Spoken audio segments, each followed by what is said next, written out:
Meter bridge, resistance of a wire.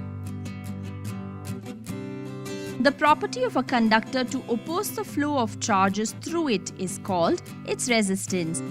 In this experiment, our aim is to find the resistance of a given wire using a meter bridge and hence determine the specific resistance of its materials.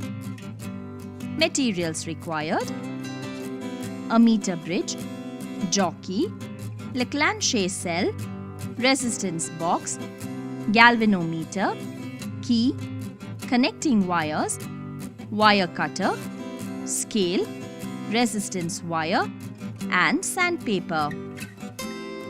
Procedure: first, make the connections as shown in the circuit diagram. Take a connecting wire and cut it using a wire cutter. Connect one end of the wire to the positive terminal of the Leclanché cell and the other end to terminal A of the meter bridge. Now take another connecting wire and connect it between the negative terminal of the Leclanché cell and one end of the key. The other end of the key is connected to the terminal B of the meter bridge with another connecting wire. Introduce the resistance box in the gap G1 of the meter bridge. Now, take the resistance wire and connect it in the gap G2 of the meter bridge. Since the resistance of the wire depends on its length, make sure that both ends of the resistance wire just touch on the gap. With other connecting wires, connect the positive terminal of the galvanometer to the central terminal of the meter bridge and negative terminal of the galvanometer to the jockey. Now insert the key and press the jockey near A and then near B.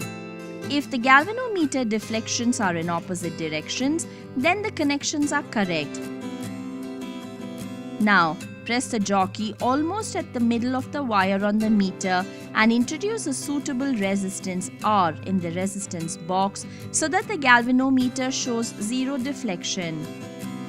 Measure the distance L1 from the terminal A to the balancing point. Now, interchange the position of the resistance wire and resistance box in gaps G1 and G2. Measure the distance L2 from the terminal B to the balancing point. Then calculate the mean balancing length L. Then calculate unknown resistance using the equation X is equal to L whole divided by 100 minus L into R. Repeat the experiment for different values of R and mean value of the resistance X gives the resistance of the wire. Measure the radius R of the wire using a screw gauge. If L be the length of the wire, then the specific resistance of the material of the wire is calculated using the formula ρ is equal to pi r square X whole divided by L.